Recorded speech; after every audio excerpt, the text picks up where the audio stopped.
saber que o nosso Salvador chegou. Que bom saber que essa noite nós celebramos uma promessa que foi cumprida. Eu louvo a Deus por isso. Essa época do ano é uma época muito interessante, muito gostosa, muito atraente. E eu gosto de pensar não simplesmente pelo fato de que a gente celebra nessa ocasião do ano o nascimento do nosso Salvador. A data não é importante. Muito pouco provável, mas muito pouco provável, mas muito pouco provável mesmo que Jesus tenha nascido a essa época do ano. Por diversas razões. Mas isso não faz a mínima diferença para a gente. O que faz a diferença e o que traz toda a emoção e o que causa toda a celebração não é a data, mas é o fato. Ele nasceu.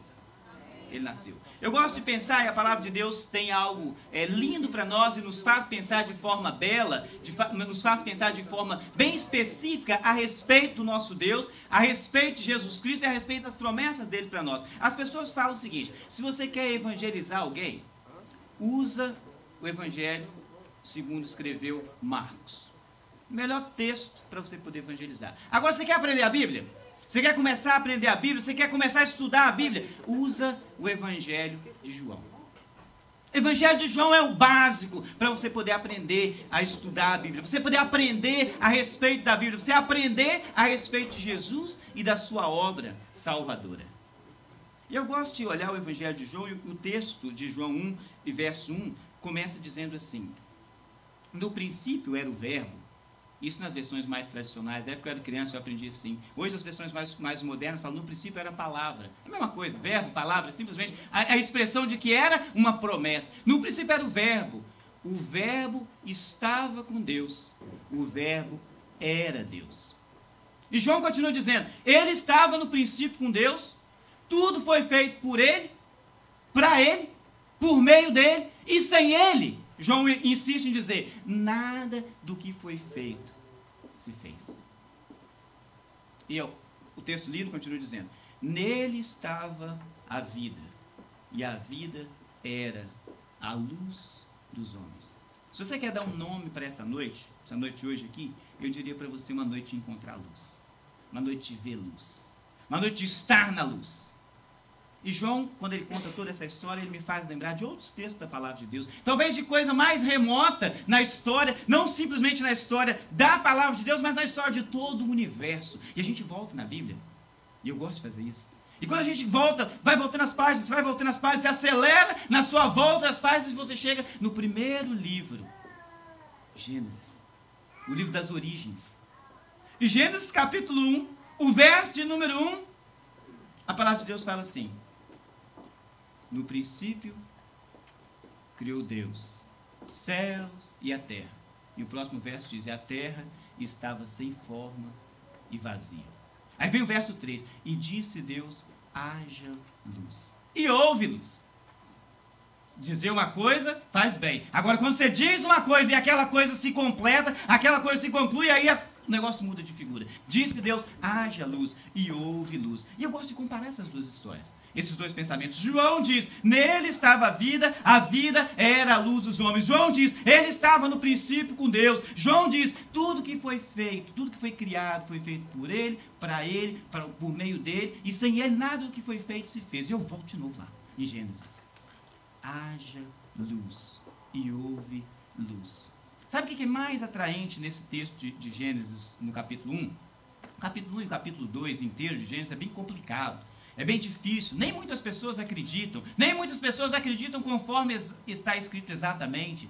Tem diversas teorias, tem diversas teologias, tem diversos ensinamentos, tem diversas coisas. Mas uma coisa que me chama a atenção é o seguinte: disse Deus: haja luz, e houve luz. O texto continua dizendo: veio a tarde, a manhã, o primeiro dia, todas essas coisas. Mas se você é assim como eu, que gosta de pelo menos estudar um pouquinho, conhecer alguma coisa a mais, a gente sabe que em todo esse sistema nosso aqui, a gente só tem uma fonte de luz. Na nossa galáxia, só tem uma fonte de luz, e é o Sol. Aí quando a gente imagina: disse Deus: haja luz, talvez, ingenuamente, alguém possa imaginar: o Sol se levantou, né? Ah, ingênuo. Sabe por quê? O Sol só foi criado no quarto dia. Olha que coisa. Disse Deus, haja luz, houve luz e nem tinha sol. Nem tinha sol. Deus pode todas as coisas. Agora a realidade é que ele não estava sozinho. O texto de João fala o que era a palavra, e João está falando claramente a respeito de Jesus Cristo, estava no princípio com Deus. Uma primeira coisa que eu penso, quando eu vejo toda essa história, é que Deus quer um relacionamento com o homem. Esse menino que Deus mandou vir e encarnar, e estar aqui, e vir nascer numa manjedoura. A gente está trabalhando aos domingos, né, que vai terminar amanhã, é o comercial, né? Amanhã, 11 horas da manhã, né, a gente termina a série que a gente está trabalhando há 2 semanas, falando a respeito da manjedoura. E o texto da palavra de Deus fala, o menino nasceu, e sua mãe Maria o envolveu em panos e deitou numa manjedoura, porque não tinha lugar para ele na hospedaria. Não tinha lugar para ele na hospedaria. E eu penso em toda essa história, todo esse nascimento, toda essa chegada, na proposta de Deus de ter um relacionamento com o homem. Todas as coisas que foram criadas, o capítulo 1 e o capítulo 2 inteiro de Gênesis, quando quase terminando o capítulo 2, Deus cria o homem. Cria o homem e a mulher. A palavra de Deus fala, macho e fêmea, criou o homem. Deus querendo um relacionamento com o homem.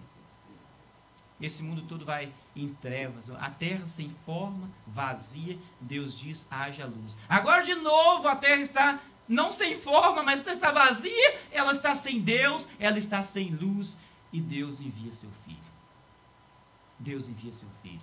E ele era vida, e a vida era luz dos homens. João continua o texto dele dizendo, ele continua aí lá para o verso 5, 6, ele fala, havia um homem cujo nome era João. Ele não está falando dele mesmo, ele está falando de João Batista. Ele não era a luz, diz João, mas ele veio para testemunhar da luz, para que por ele todo mundo cresça. Ele repete, ele não era a luz, mas ele veio para testemunhar da luz. Eu acho tão bonito quando a palavra de Deus fala nessa caminhada de João Batista, que aliás era parente de Jesus Cristo, tá ali, veio para abrir um caminho, para preparar, ser um batedor, né, no caminho, preparando o caminho para Jesus Cristo. Ele é aquele que anuncia, eis o Cordeiro de Deus, que tira o pecado do mundo. Ninguém escutou João. Mas o texto do Evangelho de João continua dizendo, o verso 10 fala, a palavra, ou o verbo, estava no mundo, o mundo foi feito por ele, mas o mundo não o conheceu. Olha que coisa. O mundo foi feito por ele, mas o mundo não o conheceu. E o verso 11 fala, ele veio para aquele que era seu, mas os seus não o receberam. Mas a todos quantos o receberam, e João abre vírgula, abre parênteses, dependendo da sua versão, ele fala, a saber aqueles que creem no seu nome, deu-lhes o poder de serem feitos filhos de Deus. Acho isso bonito. Porque Deus não simplesmente quer relacionamento, mas Ele quer um relacionamento de intimidade. Deu-lhes o poder de serem feitos filhos de Deus. Ele veio para aquele que era seu, o seu não quis, os seus não quiseram, mas todos quantos o receberam, deu-lhes o poder de serem feitos filhos de Deus. Eu penso nessa intimidade. Sabe por quê? Porque aqueles que têm filhos, e se você não tem filho, não importa, você é filho ou é filha, a gente conhece a intimidade, a gente sabe o que é intimidade. E família, se eu falar para vocês assim, existe família perfeita, vocês vão pensar, qual? A minha não é, né?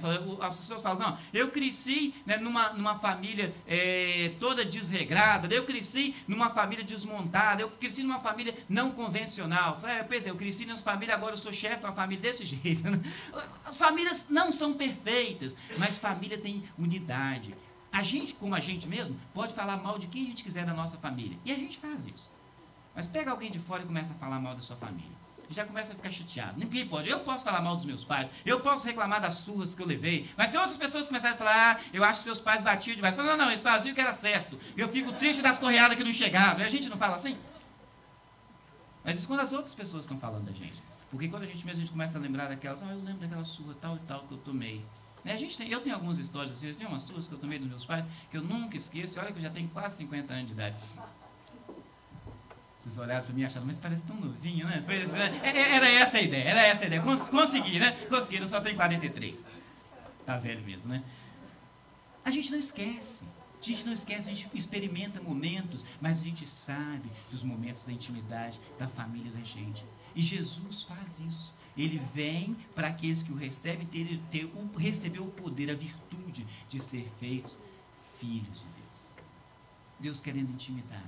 Deus querendo intimidade. Não é por obra da carne, mas é por obra de Deus, a palavra de Deus fala. Não é por obra da carne, mas por obra de Deus. E eu acho lindo quando João continua nessa caminhada, e eu penso que ele dá um salto na história, porque João, embora tenha sido um dos discípulos mais novos, um dos apóstolos mais novos, ele teve experiências profundas, grandiosas com Jesus Cristo.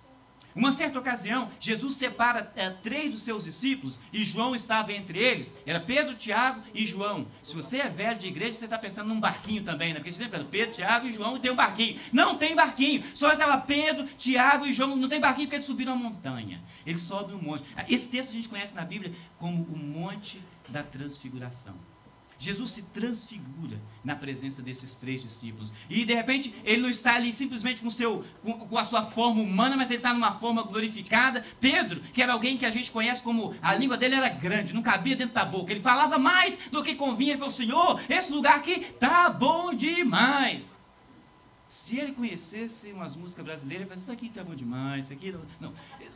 Esse lugar aqui tá bom demais.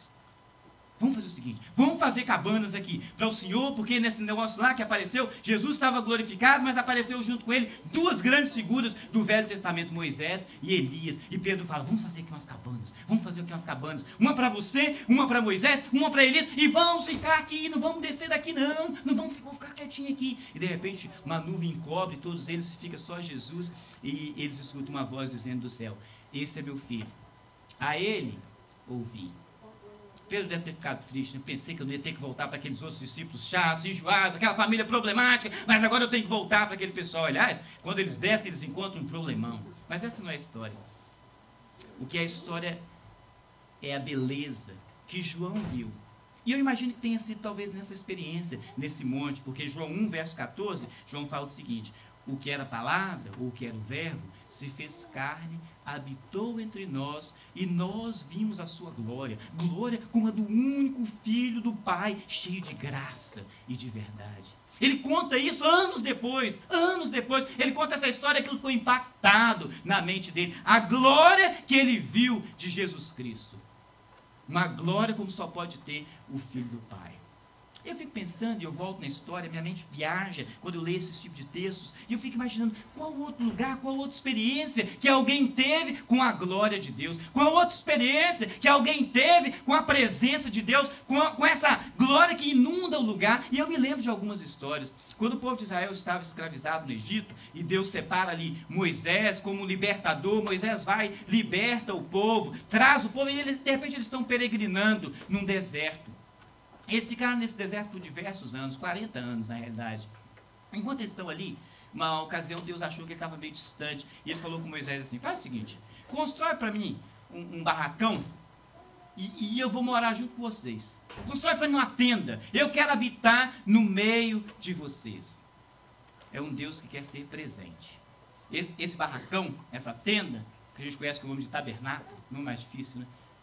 Uma representação de Jesus Cristo. Sabe por quê? Todas as profecias a respeito de Jesus Cristo eram profecias dizendo que ele seria um Deus presente. O nome dele é Emanuel, que quer dizer Deus conosco. É Deus presente. Deus no meio do povo.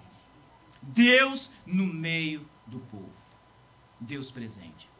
Mas naquela tenda, né, que foi construída, e no projeto de Deus, Deus vai habitar junto com o povo, numa representação total de Jesus Cristo. Quando eles inauguram aquele lugar ali, a palavra de Deus fala, Êxodo capítulo 40 conta essa história. A palavra de Deus conta que a glória de Deus encheu aquele lugar. Os sacerdotes não tinham condições de fazer o trabalho deles, porque a glória de Deus encheu aquele lugar. A glória de Deus enchendo lugares. Mas essa não é uma única ocasião.